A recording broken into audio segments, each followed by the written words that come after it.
There were about 20 world leaders present in Egypt for the Gaza summit.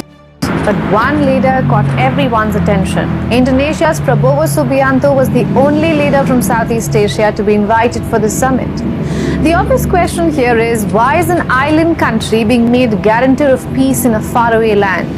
In this episode of Grey Zone, we look beyond what's obvious. I'm Ananya Datta. Let's get started. Dan Pak Prabowo mungkin ratingnya sedang tinggi di Pak dunia. Prabowo ratingnya sedang tinggi di dunia sekarang, guys. BRICS nggak nolak beliau, GNB nggak nolak beliau, oke sama-sama. Kemudian G7 nggak nolak beliau. Tibalah saatnya beliau membuktikan dari Indonesia lah akan terlahir pemimpin yang bisa menjadi perekat dunia.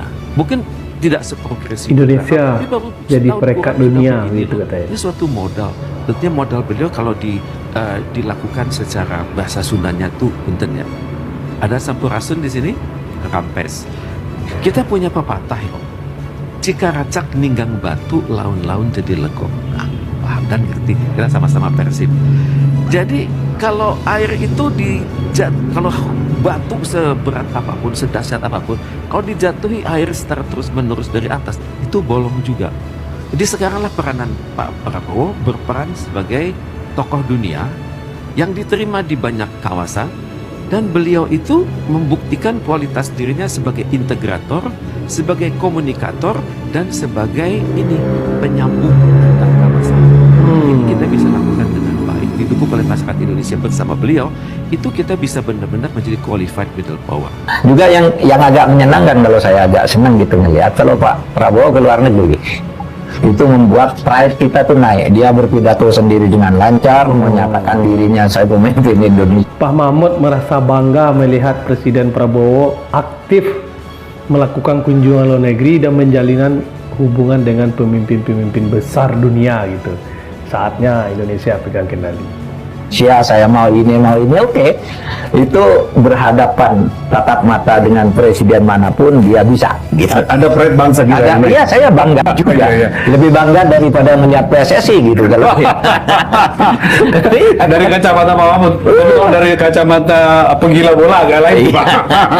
Saya lebih bangga lihat Pak Prabowo bersalaman dengan Putin sambil gini-gini. Iya. Kan? Kemarin di Rusia, Pak ya. Iya kan. Iya. Membanggakan Membanggakan kita berani betul dan punya martabat, marwah yang diperlihatkan bahwa Indonesia itu punya marwahnya sendiri. Indonesia memiliki marwahnya sendiri, begitu katanya. Trending di Turki. Presiden Prabowo sangat istimewa di mata dunia gitu. Endonezya Cumhurbaşkanı Prabowo Subianto Endonezya'da Sonra Endonezya'ya Endonezya bayrak Endonezya Cumhurbaşkanı. Yani bu görüntüler dünyada nasıl yankı? mereka tidak menyangka karena Presiden Prabowo bisa menaklukkan Presiden Erdogan yang dikenal tegas, berani, serius, bahkan cenderung galak. Namun, di hadapan Pak Prabowo, Erdogan terlihat lebih jinak.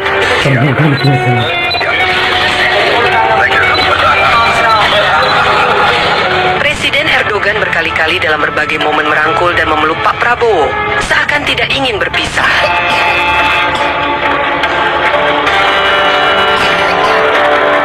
Dan pada puncaknya, Pak Prabowo berhasil menciptakan momen langka, yaitu Presiden Erdogan tiba-tiba bernyanyi. Tiba-tiba bernyanyi.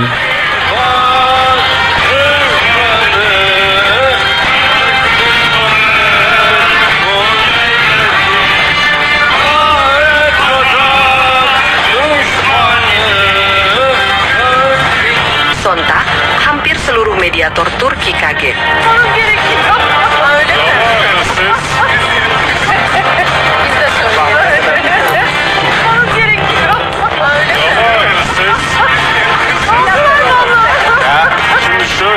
Momen ini tentu luar biasa, jika bukan karena kehebatan Pak Prabowo dalam mengambil hati, dalam mencairkan suasana, dan jika bukan karena kedekatan yang sangat erat antara Pak Prabowo dan Erdogan.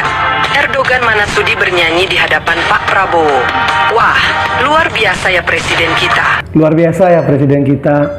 Saking bangganya, bahkan momen-momen ini ikut dibicarakan di berita-berita internasional loh guys, bahwa Presiden Prabowo ini sangat diistimewakan di mata dunia guys. Nah, terima kasih telah menyaksikan video ini. Jangan lupa like, comment, and share agar tidak ketinggalan video-video menarik di channel ini. Terima kasih dan sampai jumpa.